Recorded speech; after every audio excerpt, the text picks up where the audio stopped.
Good evening.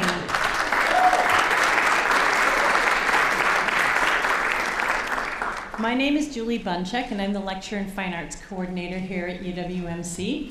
Welcome to the second annual 24-Hour Arts Challenge. More than 80 artists have spent the past 24 hours in a creative frenzy, producing original works that would typically take days, weeks, or even months to complete. I think you will be impressed as they share their work with us tonight. The back page of your program includes several acknowledgments, but there are two groups I would like to add. My colleagues Diana Buddy, Jill Stukenberg, Sarah Rudolph, and Tim Buchholz are amazing teachers and incredibly creative people themselves, which is the perfect combination for pulling this event together. Thanks to them for their enthusiasm. It's been crazy, but it's been fun. Finally, I'd like to thank UWMC students, not just those here tonight, but all of our students. Lecture in Fine Arts is one of many programs here at UWMC that is funded largely by student fees.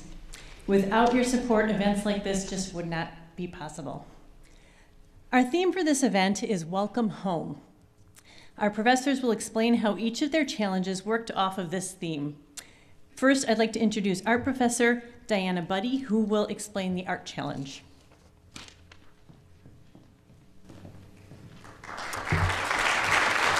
Good evening. We had 21 participants this year in our art challenge. I'm on a board with Kathleen Williams, Wausau Public Schools Superintendent, that is attempting to spruce up the river walk that runs along the river where the kayak races are held, and the Marathon County Public Library is nearby. And right behind United Healthcare, there is the Scott Street underpass.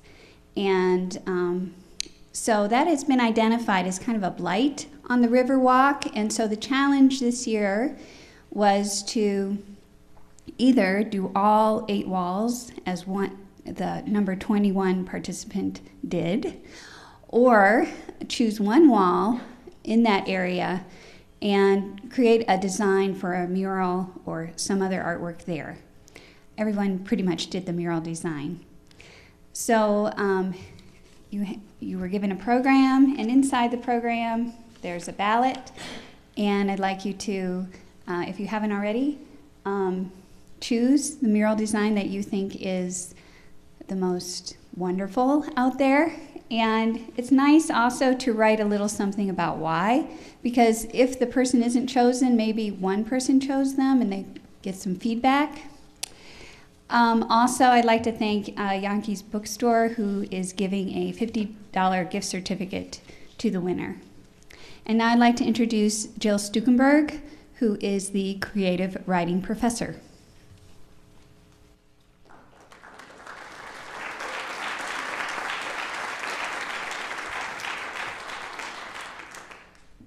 Thank you, everyone, for coming tonight. I'm going to briefly tell you about the creative writers, and then you're going to hear their work as they present what they came up with in the last 24 hours.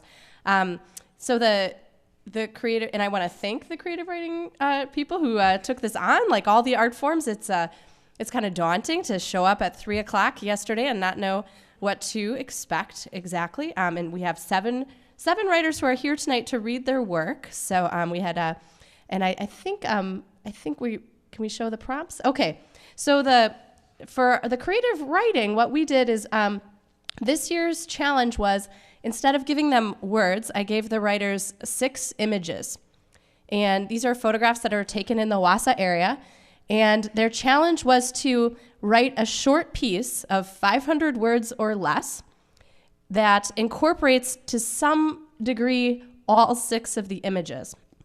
You can sort of recognize some of these maybe. For example, there's the clock from downtown in the 400 block. There's also the part of the current ice sculpture that's down on the 400 block of the boy's face in the airplane. That's that slide that was part of Winterfest. That's down there melting right now in the 400 block. I love the part where you watch it melt. That seems like part of that whole event to me, is all the rest of the winter watching it melt. There's a bit of graffiti from the top of Rib Mountain The park over there overlooking. There's some snowmobile tracks. There's one of our beautiful rusty birds and our brand new Holiday gas station, right? Nice. And then also just a scene taken from the second floor of the Marathon County Public Library looking down at an intersection.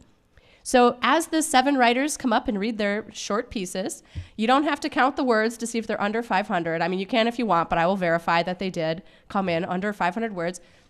Some of the pieces are poems. Some of the pieces are prose in various forms. And so they were allowed to write within any kind of written format that they want. So they've all interpreted these prompts in different creative ways, and I hope it's fun for you to sort of see if they hit all of them. They do. And I guess I just would also like to say, I definitely invited and encouraged them to think of some of these pieces abstractly, right? You know, so for example, the fact that there's a picture of some graffiti that with a heart that says the name Patty on the inside. It doesn't mean that they had to have characters who are standing at the top of Rib Mountain.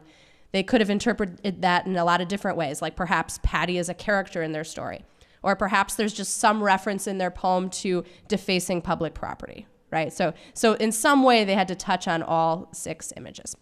And that I'll let the writers introduce themselves too. They'll be coming out here one after the other, and I guess you can welcome the first one. Here she is.